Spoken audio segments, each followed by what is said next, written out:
And now I will make you the host. See if that works. Okay. Host stable. You should be able to share your screen now.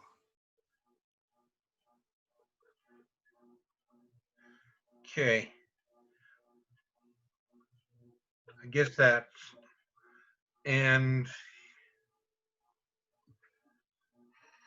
this is a great portable table that I've made. I've made 2 of these. So Charlie, it's not sharing yet. Okay. You can get out. So you need to start the document first and then go down to the green share screen thing to start sharing. Okay. Screen. And then pick the document you want to show us. Okay. There you go. There we go. All right. So this is a great portable table that I made. I'm sure a lot of people will say, well, what's so great about these tables? But I like this because there's a lot of things you can do with this table. First of all, you can do 1 or 2 pizza box layouts, or you can use it as a secondary workplace. There's a lot of times you say, well, I wish I had some more room. This table would be able to let you have more room. Like right now, I'm rebuilding my layout and making it so I have a true double loop with 2 different controls. And I got everything spread out, and these tables that I've made have made it so I can have all the space I can and have everything out of the way. Then you can also use these tables as part of a modular layout. You can set things up to where you can have several of these tables set up. You can have modular layouts using whatever gauge you want. Now, also I found I like using these for other non-railroad uses. Like when I do barbecuing, I have that table out there, and it's great to use it to put cooking items on. You can take it camping with you. And then if your wife says, you don't do anything for me, let her use it to make puzzles on. But you can think of a lot of other things to use these tables for. Now, I tried to put the, but my laptop will not transfer PDF onto, I don't know, either I don't know what I'm doing or it just doesn't want to do it. So what you will need is 1/4-inch board. I'm talking about either press board, PBF board, or you can use ACX plywood. Now, you can cut it to a 2x2 or 24-inch by 24-inch layout, or you can leave it at 42-inch by 24. Next, you'll need 3 1x2x8 pine studs. You have to cut them to these dimensions. 2 24-inch, and I'm going to use the 24x24 on this. Then you'll need 5 22 2/3 inch cuts and 2 9 3/4 inch cuts. Then you take one 2x2x10 stud and you cut them into 4 26-inch legs. These are your legs.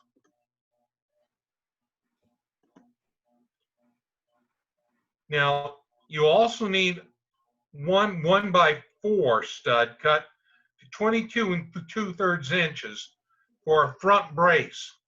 You need to brace your legs up so they don't move all over the place.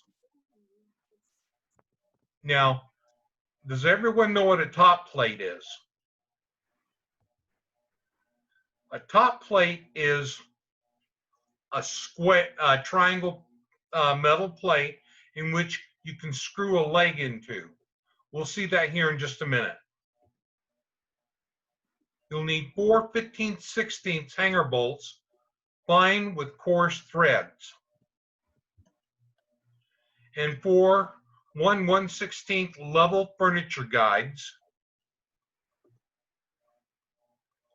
6 mending planks or corner brackets, and several 3/4 inch wood screws. And always, I like using glue with screws. Pardon me here for a minute.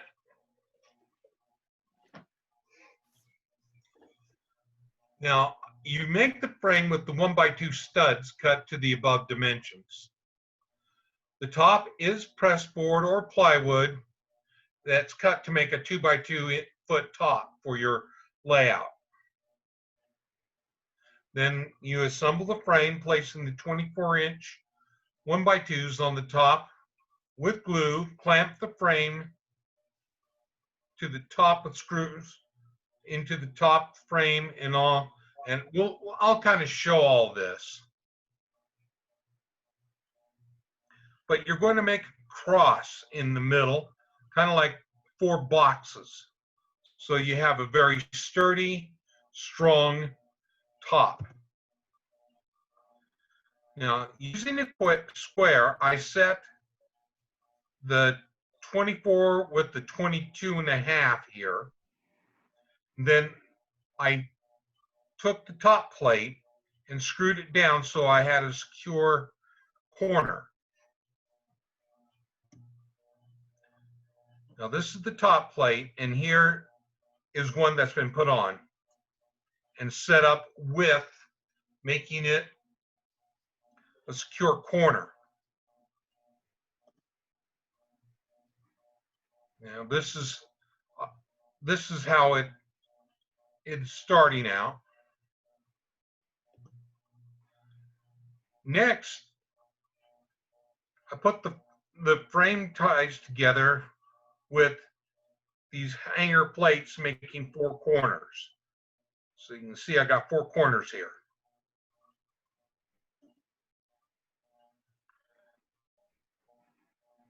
To complete the frame, connect the wood screws, the 9 3/4, 1x2 at the 12-inch marks to make a cross under the table of the layout. And you take the mending plates or your corner brackets and screw them at the places where the frame connects or board to board.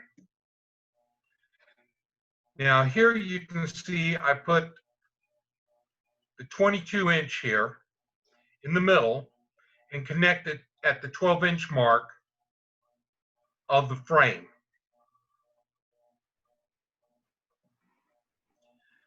And you can tell I don't measure too well. They say measure twice, cut once. I measured 6 times and cut 3 times. But then I measured, made sure I was at 12 inches, and I added the mending, what's called the mending plates.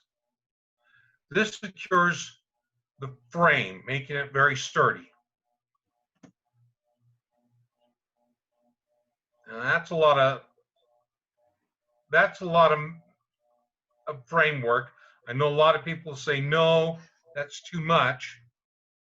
But again, you're trying to make this sturdy and not, moves around a lot.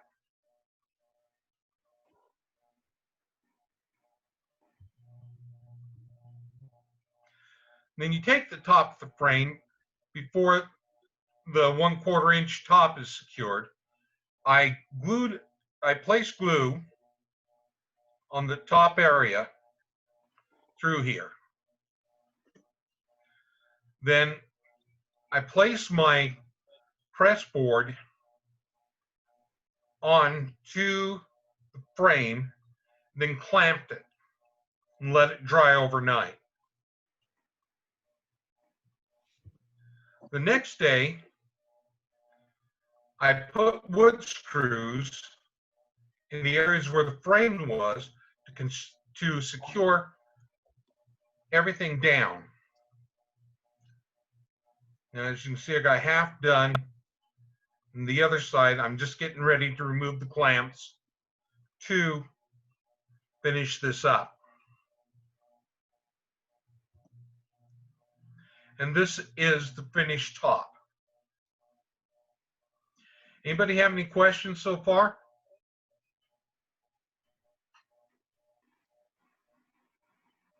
Okay, going on. Now you take your 2x2 stud that's been cut into four lengths, mark the center of the leg. Now you can do this by taking a square or a ruler, lay it crosswise at the ends, and draw a line from corner to corner till you have an X. Now you will need a 23rd by 64 inch drill bit, and you measure 1 1/8 inch with masking tape. Then connect the bit to your drill, and at the center of your X, drill a hole till your bit reaches your measured mark. Now you'll have to do this at both ends of each leg to make sure, and you got to make sure you drill straight. Now this is all the material I got for the legs. Now everything I got here, I got at the Home Depot. The leg levels, the hanger bolts, lumber, and to be honest, I like Home Depot because they even cut the wood for me. So I went there and they did a lot of work for me. Next, as you can see, I have my drill on the floor, and I have it measured 1 1/8 inch, and it's a 23 by 64 inch bit.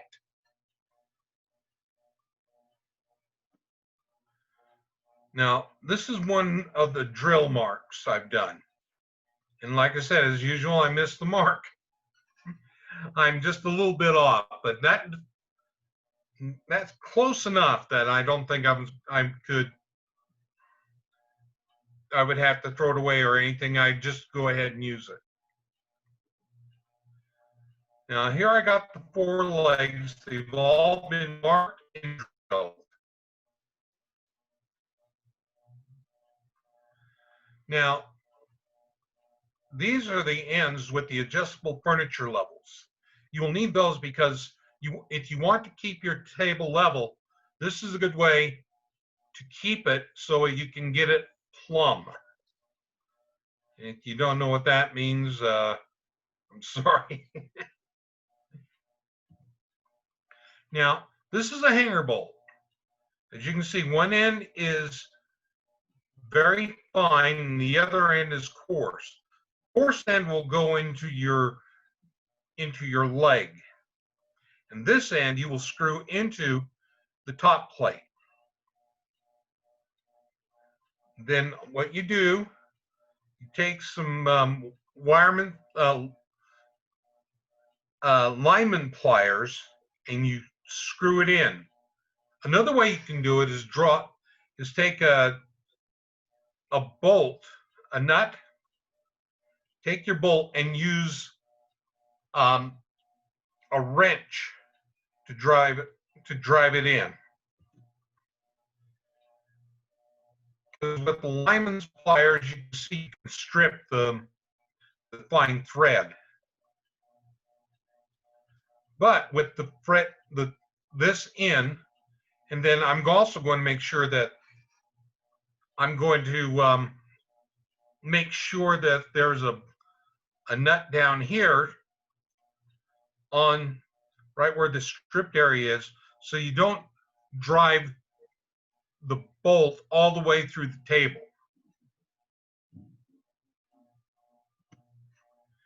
And sometimes a little gorilla can help secure things.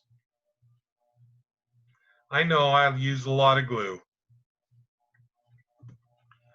With the hanger bolts in place, you can screw the legs into the hanger plates. And as you can see, they sit here, and you have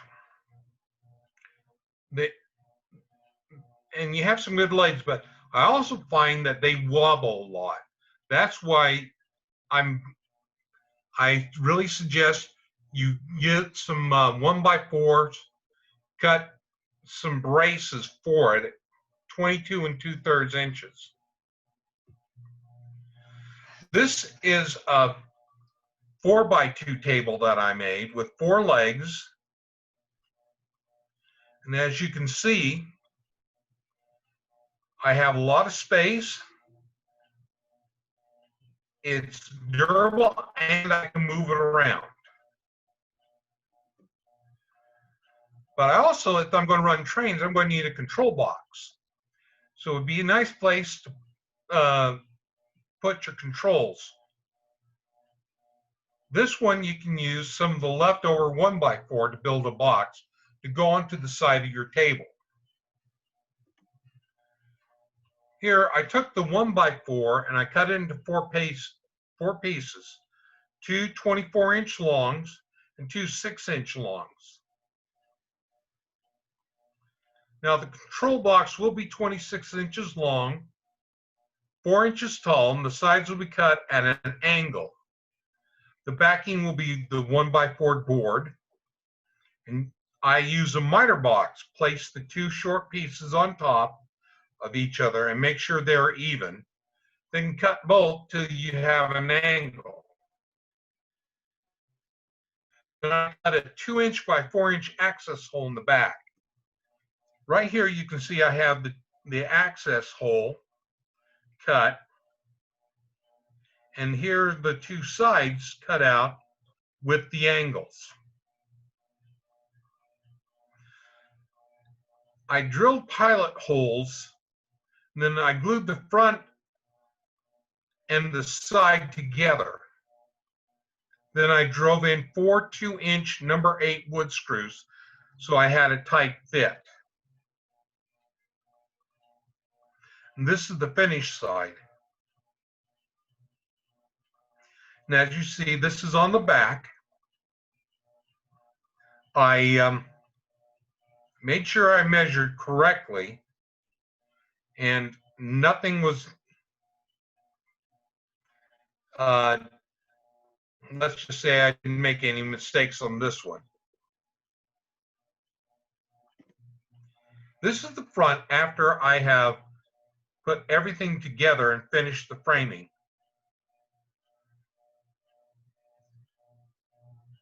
Now I connected the bottoms the same way I connected the sides, with glue and these number 8 wood screws. Now to connect it to the table, I took some corner brackets and I connected them to the sides here at the top corners. Then I took 2 1/4-inch hanger bolts, and you may need to drill out these holes because of the corner, for your corner on your hanger bolt.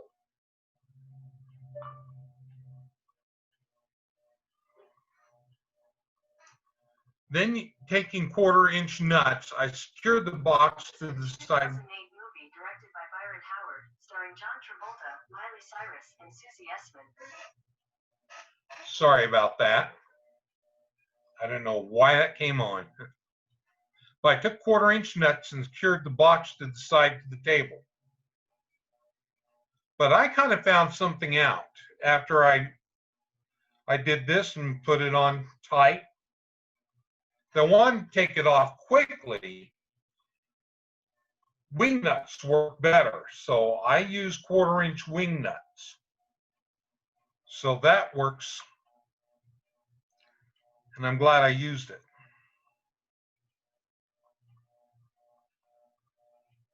Now for something else. As we know, model trains need power. Now I got a 3-outlet power strip. Now I put 2 1-inch screws and made sure the heads were sticking out a little way back here in the back. Then I slid the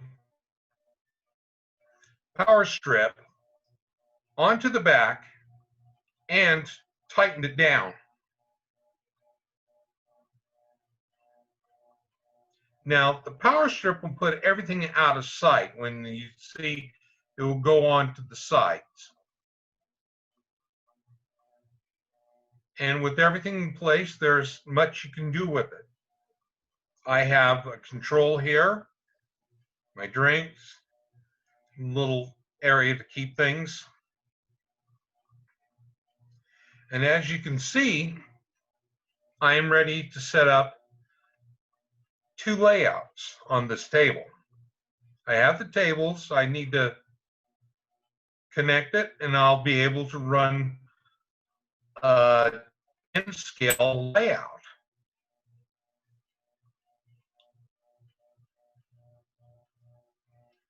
Any questions?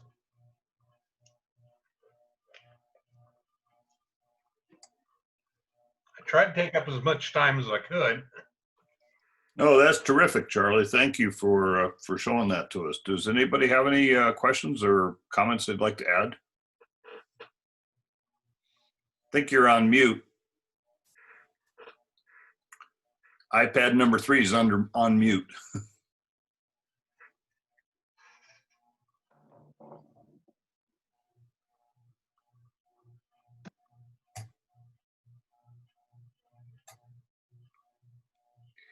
If anybody's trying to speak, they're on mute because we're not hearing anybody.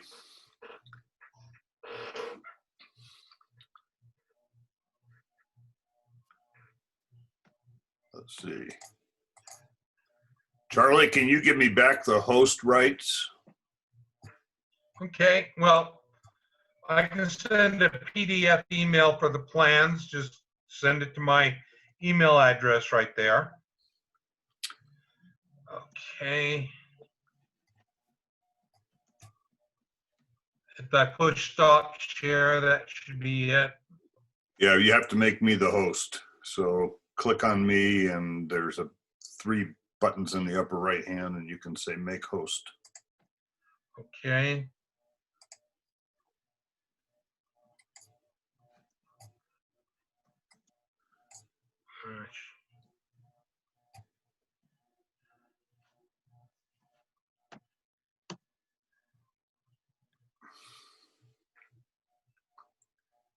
Have I muted everyone? Yeah, just make me the host and I will try to unmute them. Pete is not muted, so he should be able to talk. Okay. All right, if you say so. Yep, we hear you. Okay. Do you have any comment? No. I'm just sitting here quietly watching, but the fact that everybody was muted usually means that usually it's a result of the host doing it, but not always. So Charlie, do you see my picture? No, I don't. Let me. Or if you list the participants, There you go. then in there There. you should be able to find the little 3-period thing in the upper right hand, and you should have a drop down that says make me the host. Okay. Button waiting room. Doesn't want to show me that. Oh, there we go. Make host. I'm sorry, Mike. I've forgotten a lot. Yeah, well, you haven't made me the host yet. Thought I did. Well, Just try it again.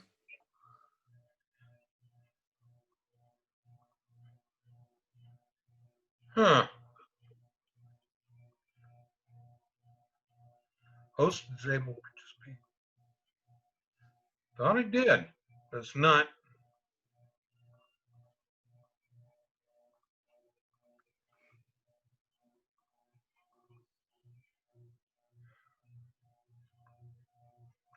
I'll tell you what, I'll leave and come back. Well, that won't do any good. If you leave, the whole meeting will end. Yeah, that's not working. But So, it's not letting me, it says All right. chat and video. That's all.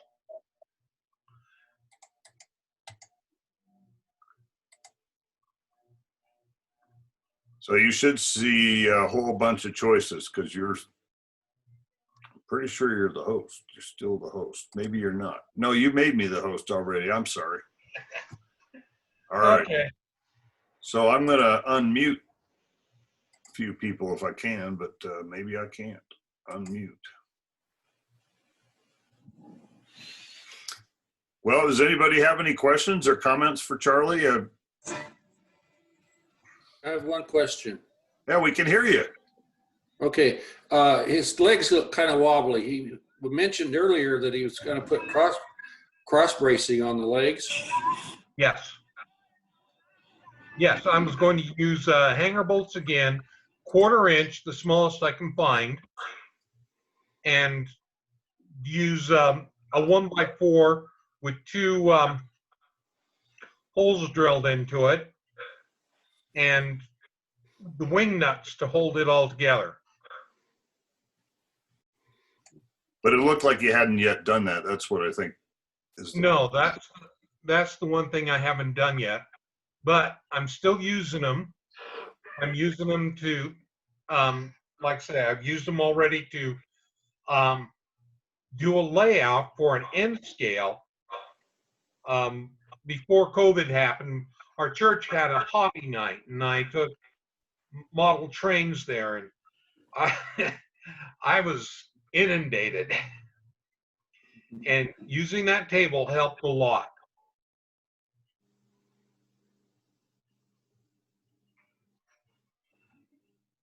Thank you.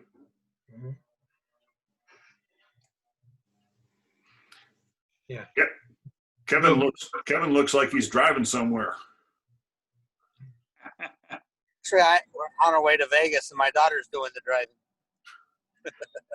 That's why you're smiling. Right. I'm using this, and I'm ignoring what she's doing on the road. You're spending good train money on a trip to Vegas? Hey, why not? I'm actually going to stop at one of the shops down here. I'm looking for some stuff that they don't have in Salt Lake. Oh, So, Charlie, Yes. about what is the weight of one of those tables? I would say it's less than 10 pounds at the most. So then it's pretty easy to move around once you get it going. Okay. Another thing I didn't show on that, but I put pole handles on it so I can lift it up. You know, since I can't walk, it's easier for me to kind of have those handles on. Mm-hmm. So I use those to kind of help a lot. Also, if I'm taking the 4 foot by 2 foot, the handles are on there too, and that people help me with that, and they like the idea of the handles on there. Yeah. So Charlie, you glued the wood together in many instances, and then you chucked 4 wood screws in there, and Yeah. I've found myself doing the same thing. But I've read that you don't actually, once that carpenter glue is cured, some people remove the wood screws, arguing that the glue is the strength. Is that people's experience? Yeah, absolutely. Mhm. So Pete, you remove the wood screws afterwards? Um, as often as not, I just rely on clamps, and that kind of sticks everything together. And after that, you really don't need to screw it together. Because you can trust the glue. You can trust the glue like you can trust screws and nails. So probably even more so. Well, with me, I was doing that because I wanted a very secure. And I buy cheap stuff. So I've had the glue go on me. But since I've got a set of clamps, especially these hand clamps I got, I'm finding that I I don't have to use screws or nails all the time. Mhm. I just kind of picked that up from watching This Old House and uh, some of the like the New Yankee Workshop. That's where I got those ideas. Mhm. Yeah.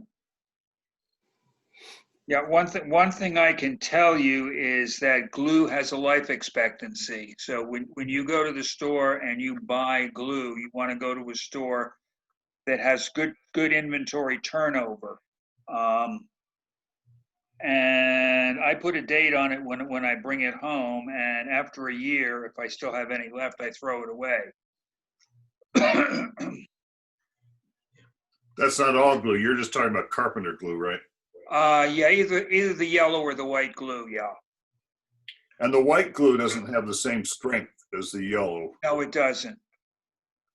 No, but it's fine. It's fine for ballasting and all that other sort of stuff. Yeah. But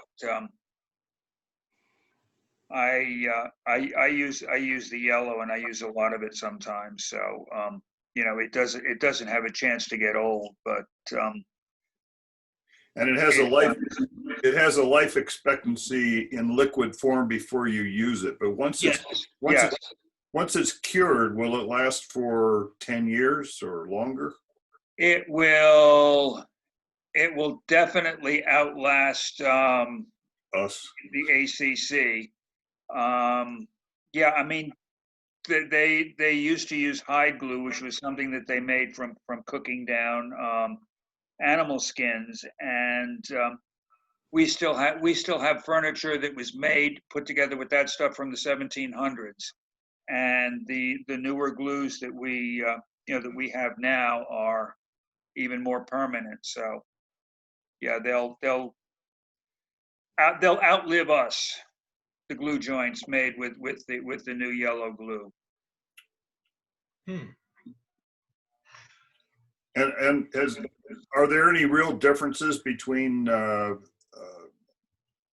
Elmer's Carpenter and Titebond 1, 2, and 3 and Gorilla and all these other brands of wood glue, or are they all substantively the same? The only difference that you find is that Titebond has a moisture resistant and a totally waterproof glue, a single part waterproof glue. So yeah, if you're doing something for outside, you can use the waterproof stuff, and it will survive for a long time, years and years. So It just depends upon what you're going to use it for. I Right. find I like Gorilla Glue for like I was going when I put the leg levelers onto the legs themselves, because I didn't want them slipping out, even though I knew I had a tight fit with the caps going in. Doesn't that make them impossible to adjust later? No, you just do it on the outside, and then let it cure overnight. Then you can just go ahead and they turn real well for me. So I've not had any problems with it.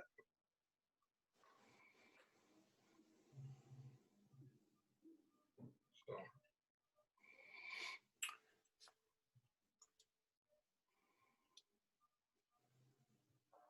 Well, thank you, Charlie. That was a useful clinic for all of us because we all have to build tables or bench work of some sort. Yeah. yeah. And I will get the recording over to Jim sometime. He won't be back for a while. Hopefully he's enjoying the ride